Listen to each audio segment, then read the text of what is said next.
Hello, we are from UniKL company. So, today we are going to share you guys about one type of mental disorder, which is attention deficit hyperactivity disorder, also called as ADHD. Assalamualaikum warahmatullahi wabarakatuh and a very good evening. Hello, my name is Mohammad I'm a project manager from UniKL company. Hi, Assalamualaikum. My name is Nur Ezaty Dayana and I'm from UniKL company and I'm the event manager. Assalamualaikum warahmatullahi wabarakatuh. My name is Shahrol Amrie bin Mohammad. I'm student from UniKL MFI. Assalamualaikum warahmatullahi wabarakatuh. My name is Mirza Aqil bin Zabit. My company role is marketing manager. Our company title is Neuroscape, Hope for Better Health. Assalamualaikum and hi. I am Mohammad Azrul Hanafi bin Mohammad. What most people know, or think they know, about attention deficit disorder, or ADD, is that it's used to describe someone who can't stay focused, and when they really can't focus, they have attention deficit hyperactivity disorder, or ADHD. This continuum from one to the next isn't quite how it works though. ADD and ADHD are actually synonymous, as in they're the same. ADD is an outdated term used prior to 1987, after which it evolved into ADHD to encompass more of the symptoms that people with ADHD often experience, which, in addition to being inattentive, includes both hyperactivity and impulsiveness. So somebody might be diagnosed with ADHD because they have symptoms related to not being able to pay attention, but they might also be diagnosed with ADHD if they have symptoms related to being overly active and impulsive. They might also have ADHD if they have symptoms of both. According to the Diagnostic and Statistical Manual for Mental Disorders, the 5th edition, the most recent update being in 2013, ADHD is split into 3 subtypes: inattentive, hyperactive impulsive, or both. Inattentive and hyperactive impulsive have a set of 9 symptoms each. For example, someone with the inattentive subtype might make careless mistakes, or not listen, or be easily distracted. And someone with a hyperactivity and impulsive subtype might fidget, or squirm around, or get up from their chair often. Alright, sometimes people knows that ADHD is a mental disorder, but they know what is ADHD means. For those that not knows, let me tell you what is attention deficit hyperactivity disorder. That's called ADHD. Basically, ADHD is one of the common neurodevelopmental disorder of childhood. It is usually first diagnosed in childhood and often lasts into adulthood. Children with ADHD may have trouble paying attention, controlling impulsive behavior, may act without thinking about what the result will be, or be overactive. Deciding if a child has ADHD is a process with several steps. There is no single test to diagnose ADHD, and many other problems like anxiety, depression, sleep problems, and certain types of learning disabilities can have a similar symptoms. One set of the other problems with symptoms like ADHD. Diagnosing ADHD usually includes a checklist of rating ADHD symptoms and taking a history of the child from parents, teachers, and sometimes the child. Okay, the main objective for our teams is to raise awareness about the importance of ADHD sickness. Second is to provide information of early diagnosis and treatment. And the third is to remove stigma of mental health illness among society, and to give support that enable individual to thrive with ADHD. And lastly is to create a platform for students to share their creativity. Okay, this event will be publicized and informed through a poster. For publicity, we plan to share the video through YouTube, Facebook, Twitter, Instagram, and other social platforms, as it is the most influential and important visual for advertising digitally. Social media are able to help us on reaching out new audience across the world. By this method, we hope that it can create opportunities for individuals or families to come out of their shells, knowing that society cares and takes serious of the matters. Okay, for signs symptoms of ADHD, they usually experience the most common symptoms. Okay, but for children, they experience differently from others. For signs and symptoms of ADHD, they have categorized by 3 categories, which is impulsivity, hyperactivity, and inattention. For inattention, they have short attention span for age, which is difficulty sustaining attention.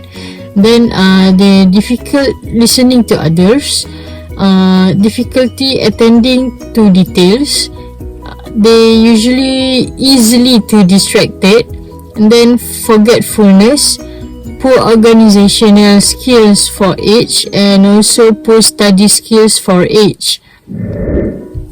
Okay, for impulsivity, they often interrupts to others, and then they has difficulty to waiting for his or her turn in school or in any social games. They tends to blurt out answer instead of waiting to be called upon. And then they takes frequently risks and often without thinking before acting. For hyperactivity, they seems to be in constant motion, which is runs or climb, at times with no appearance goal except motion. And then they has difficulty remaining in his or her seat even when it is expected. Okay, and then they fidget with hands or scream when in his or her seat. They fidgeting excessively, and then they talk excessively, has difficulty engaging in quiet activities. They loses or forgets things repeatedly and often. And then lastly, they inability to stay on task, shifts from one task to another without bringing any to completion. The same is true of hyperactivity. Young children are naturally energetic. They often are still full of energy long after they are worn their parents out. In addition, some children just naturally have a higher activity than others do. Children should never be classified as having ADHD just because they are different from their friends or their siblings. Children who have problems in school but get along well at home or friends are likely struggling with something other than ADHD. Okay, the same is true of children who are hyperactivity or inattentive at home but whose schoolwork and friendships remain unaffected. Okay, for risk factor for ADHD, we have 4. First is blood relative, such as a parent or sibling with ADHD or another mental health disorder.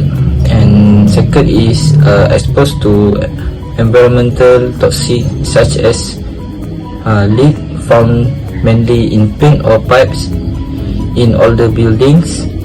The third is maintenance drug use, alcohol or smoking during pregnancy, and the lastly is premature birth. Okay, for causes of ADHD, ADHD tends to run in families, and in most cases it's thought the genes you inherit from your parents are a significant factor in developing the condition. Research shows that parents and siblings of a child with ADHD are more likely to have ADHD themselves. However, the way ADHD is inherited is likely to be complex and is not tough to be related to a single genetic fault. Prevention of ADHD. How do we prevent ADHD? Overcome your inner critic with cognitive behavior therapy. We all have thousands of thoughts going through our mind that affect our feeling and behavior. Some of the thoughts are positive and some are negative or critical. Often people with ADHD have excessive negative thoughts due to years of living with criticism and frustration. This loop of inner critical thoughts is called inner critic. Becoming aware of the stream of thought and addressing them and greatly improve your success. This is the basis cognitive behavior therapy. Pay attention. Paying attention is the problem in ADHD, right? Isn't this treatment the same as saying just get better? Well, not exactly. I am referring to a specific kind of paying attention, practicing mindfulness. Mindfulness describes a state of sustained attention to the present moment without judgment. This can be challenging to pay attention with all the life's distractions, including the internet, task lists, smartphones, and work responsibilities. Next, get restful sleep. People suffering from ADHD have an increased prevalence of sleep problem, insomnia, and chronic sleep deprivation, either trouble falling asleep, going to bed too late, or night owl syndrome we call, and trouble waking up.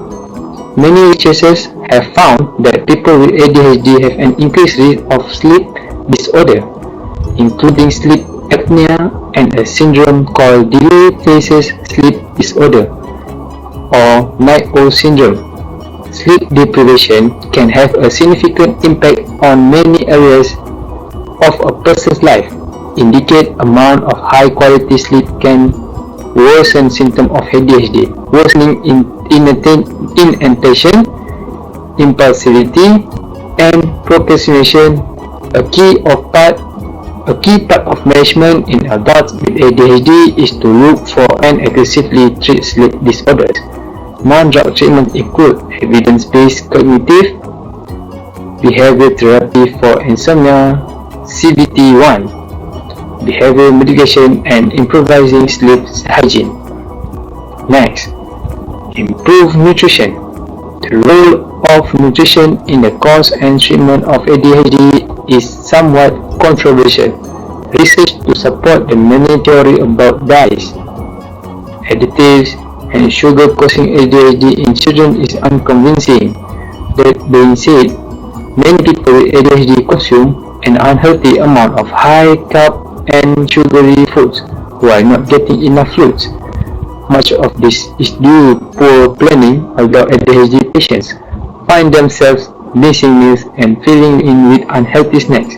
There is also a tendency to self-medicate with caffeine or to overcome underlying sleep disorder, enhance attention and focus. Sadly, too much caffeine causes anxiety, increase disability, and worsen insomnia. For our company poster event, Neuroscape present Family Color Run, Hope for Better Health. Prize to win have 3 categories. First prize is Water Wetworld Resort free family pass to All Right. Second prize is family pass to the Marine Life Institute. Third prize is family pass to Zootopia. This event open for everyone, especially families with ADHD. Date for registration is 4 December 2021. Time for registration is 8 AM to 12 PM. Venue place at Taman Saujana Hijau, Putrajaya. Alright, that is all for this video. But before we end this video, I would like to share, not every child with ADHD will experience the same effects of the condition. However, children with ADHD may experience some language and communications difficulties. Our speech and language therapists can help your child with these communication difficulties, expressions, and interaction, while the condition itself is diagnosed by consultant child and teenage psychologists and clinical psychologists. Okay, thank you for sharing your time, and don't forget, like and share this video, and don't forget subscribe this channel. Alright, thank you for everyone. That's all for this video. Goodbye. Assalamualaikum.